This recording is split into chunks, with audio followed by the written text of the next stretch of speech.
यहाँ पे जो दो इमेजेस आपको दिखाई दे रही है, एक GIF है जिसमें ये वेरियस डिफ्रेक्शन पैटर्न्स आपको यहाँ पे दिख रहे हैं। ये जो इमेजेस बनी हुई ना, ब्लर्ड सी images, blurred pictures, colourful pictures, ये सभी किसके एग्जाम्पल हैं? आपके डिफ्रेक्शन के ही एक तरह से एग्जाम्पल हैं। This one is also example of a diffraction. अब हम इसके अलावा, ये तो आपकी कोई जनरल पिक्चर्स होगी जैसे हम देखते आए हैं, आपके पिछले की क्लासेस में भी देखे हैं हमने ऐसे पिक्चर्स। तो अभी हम देखेंगे आपके कुछ एग्जाम्पल्स जो आपके एग्जिस्ट करते हैं आपके आसपास। तो हमारा देखो पहला जो एग्जाम्पल है ये क्या है आपका? होलोग्राम्स। आप लोगों ने होलोग्राम्स स्टिकर्स देखे होंगे आपकी बुक्स पे, कई हमारी बुक्स होती हैं उन बुक्स पे लगे हुए होते हैं होलोग्राम स्टिकर्स। वो आपके कलर्स चेंज होते हैं, जब आप उसमें डायरेक्शन उसकी चेंज करते हो तो आपने देखा होगा कि वहाँ पे कलर्स चेंज होते हैं। वो जो भी कलर्स आपको ऑब्जर्व होते हैं वो क्या होते हैं? आपके डिफ्रेक्शन की वजह से ही आपको ऑब्जर्व होते हैं। जो भी यहाँ पे लाइट प्रेजेंट रहती है आपकी, सनलाइट जो प्रेजेंट है, वो उनके ऊपर जब इंसिडेंट करती है, डिफ्लेक्ट होती है और उसकी वजह से वो कलर्स आपको ऑब्जर्व होते हैं, सर्टेन कलर्स। इसके अलावा जो होलोग्राम्स होते हैं ये क्या होते हैं? आपके 3 डायमेंशनल इम्प्रेशंस होते हैं या 3 डायमेंशनल वर्चुअल इमेजेस होती हैं जिनको हम होलोग्राम्स कहते हैं।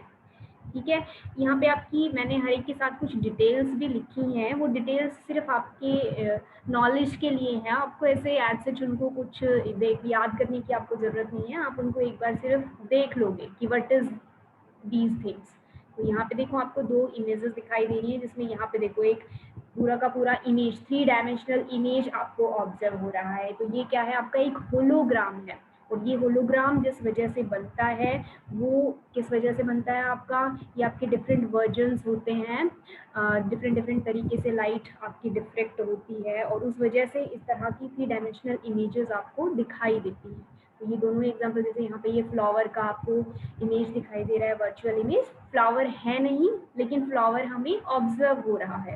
इस तरह के साइंटिफिक फिक्शंस आपने मूवीज वगैरह में भी देखे होंगे जहाँ पे जो चीज़ होती नहीं है लेकिन वो वहाँ पे हमें उसकी इमेज दिखाई देती है। तो वो सभी क्या है? आपके होलोग्राम्स ही हैं। और ये सब आप इस तरह से ऑब्जर्व करते हो, 3 डायमेंशनल इम्प्रेशन हमारी जनरेट होती है डिफ्रेक्शन की वजह से। ठीक है, कोई भी सोर्स ऑफ लाइट से जब लाइट उनके ऊपर इंसिडेंट होती है, जो आपका ये जैसे यहाँ पे देखो एक प्लेट सी बना रखी है, यहाँ पे भी आपकी एक प्लेट है जिसपे जैसे अभी अभी हमने एग्जांपल पढ़ा है डिफ्लेक्शन ग्रेटिंग का, तो उसी तरीके की कुछ आपकी अरेंजमेंट होती है जिसकी वजह से आपको कोई वर्चुअल इमेज दिखाई देती है, 3 डायमेंशनल वर्चुअल इमेज। ठीक है, होलोग्राफिक प्लेट बोलते हैं उसको, जिसकी हेल्प से आप इस तरह के इमेजेस बनाते हो या 3 डायमेंशनल एक्सपीरियंसेस ऑब्जर्व करते हो। ठीक, जो सेकेंड हमारा एग्जाम्पल है ये आप नॉर्मली ऑब्जर्व भी कर सकते हो या इस तरीके की चीज़ें आपने देखी भी होंगी। नॉर्मली इसमें बहुत सी चीज़ें ऐसी आएंगी जो आपने ऑब्जर्व भी की होंगी आपके आसपास। नेक्स्ट ये हमारा एग्जाम्पल क्या है? Light entering a dark room. किस तरीके का हमारा रूम है? ये जो फर्स्ट GIF आपको दिख रहा है, ये कोई रूम है जो कि अंदर से बिल्कुल ही डार्क था, मतलब कि कोई भी रोशनी की इसमें कोई भी रे अंदर नहीं आ रही थी, लाइट की कोई रे नहीं थी इसके अंदर, बिल्कुल डार्क था। उसमें जब आप दरवाज़ा ओपन करते हो या फिर जो दूसरी पिक्चर है इसमें देखो एक बारीक सा झरोखा है, ये इसमें से लाइट आपकी बाहर से इस डार्क रूम में एंटर कर रही है। ठीक है, और बिल्कुल इसमें तो क्लियरली आपको दिखाई भी दे रहा है, देखो ये अल्टरनेट डार्क और ब्राइट बैंड्स आपको यहाँ पे दिखाई दे रहे हैं। तो ये अल्टरनेट डार्क और ब्राइट बैंड्स किस वजह से बने हैं? लाइट की बेंडिंग की वजह से। तो ये अपर्चर है और इस अपर्चर के अराउंड, या जो नीचे है ये अपर्चर है आपका, इसके अराउंड लाइट बैंड होके इस तरीके का पैटर्न आपको दिखाई दे रहा है यहाँ पे। और इस केस में जो फर्स्ट GIF है, इसमें जब हम दरवाज़ा ओपन करते हैं तो ये लाइट जो इसकी डायमेंशन है, हमारे डोर की डायमेंशन, उससे बाहर आपको ऑब्जर्व हो रही है। तो वो बाहर किस वजह से ऑब्जर्व होती है? बेंडिंग ऑफ लाइट की वजह से ऑब्जर्व होती है। तो ये इसका एग्जांपल है, हमारा डिफ्रेक्शन का एग्जांपल है। ठीक है, अराउंड द कॉर्नर्स लाइट जब बैंड हो जाती है।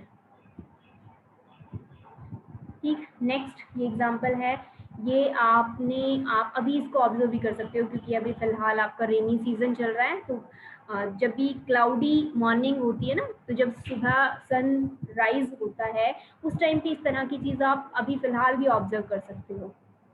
क्रैप्सू क्रेपस्कुलर रेज हम इनको कहते हैं, या फिर गोल्ड रेज भी कह सकते हैं, या सिंपली हम कह सकते हैं when light rays coming from clouds. तो क्लाउड्स जो होते हैं वो क्लाउड्स एक तरह से आपके ऑब्स्टेकल की तरह से बिहेव करते हैं।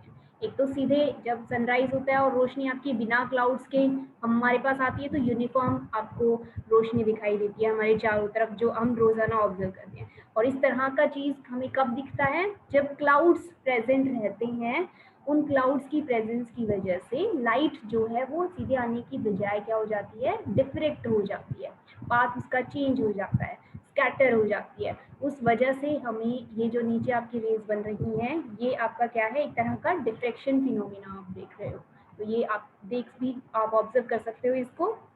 इसका जो नेक्स्ट एग्जांपल है वो भी इसी तरीके का एग्जांपल है, sun rays coming from the clouds. This one is also happens because of diffraction of light. Next one is compact disc.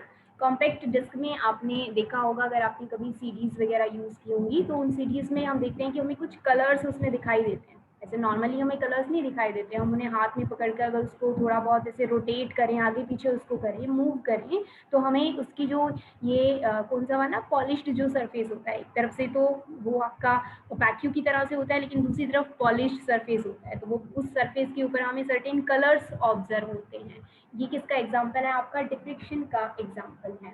तो ये रेनबो लाइक स्ट्रक्चर हमें कॉम्पैक्ट डिस्क पे डिफ्रेक्शन ऑफ लाइट की वजह से ऑब्जर्व होता है शाइनी सरफेस पे। नेक्स्ट वन इज ये आपका वाटर वेव्स का जो डिफ्रेक्शन होता है ना, उसका एग्जांपल है। तो बहुत सारे इसमें मैंने इमेजेस लगाई हैं जिसमें आप क्लियरली देख सकते हैं कि जो हमारी वाटर वेव्स हैं, अगर वो ऐसे किसी स्मॉल स्लिट में से या स्मॉल अपर्चर जैसी किसी चीज़ में से जब वो पास होती हैं, तो वो क्लियरली जैसा वो स्टार्टिंग में थी वेव्स की फॉर्म में, उस तरह से मूव करने की बजाय वो स्लाइटली उस स्लिट के अराउंड क्या हो जाती हैं, बैंड हो जाती है। यहाँ पे हर जगह जहाँ कहीं भी स्लिट है वहाँ पे आपको क्लियरली विजिबल हो रहा है कि जो हमारी वेव्स हैं वो क्या हो गई हैं, ऐसे बैंड हो गई हैं। तो ये भी किसका एग्जाम्पल है, this bending is also an example of diffraction. But ये डिफ्रेक्शन किसका है, आपका वाटर वेव्स का है। This one is not for light, ये आपकी वाटर वेव्स का डिफ्रेक्शन का एग्जाम्पल है। तो when water passes from a small gap it also experience diffraction।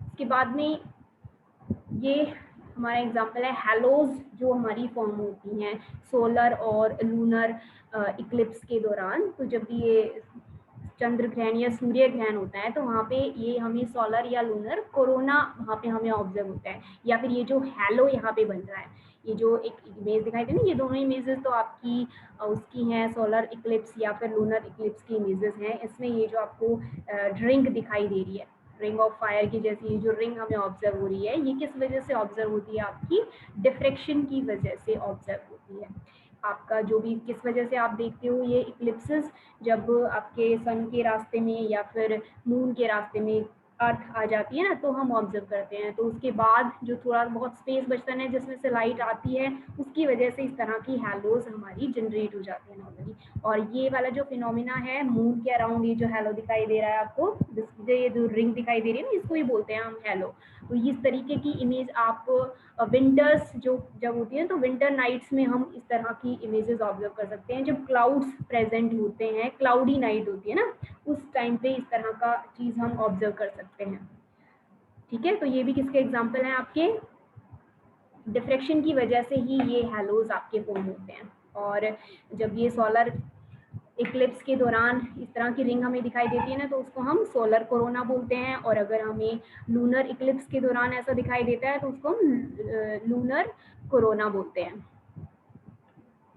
ठीक है, and this happens because of diffraction of light.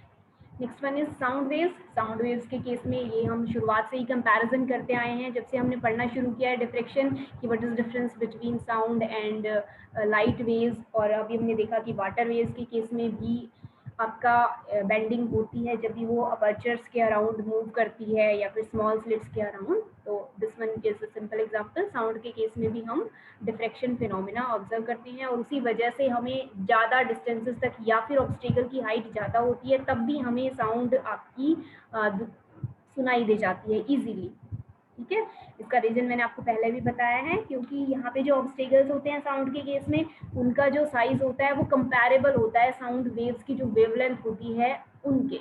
इस वजह से यहाँ पे सिग्निफिकेंटली ऑब्स्टेकल्स के बाद भी आपकी वॉइस क्लियरली सुनाई दे जाती है। And this is example of this one is a simple example of diffraction phenomena. Next one is ring of light around the source.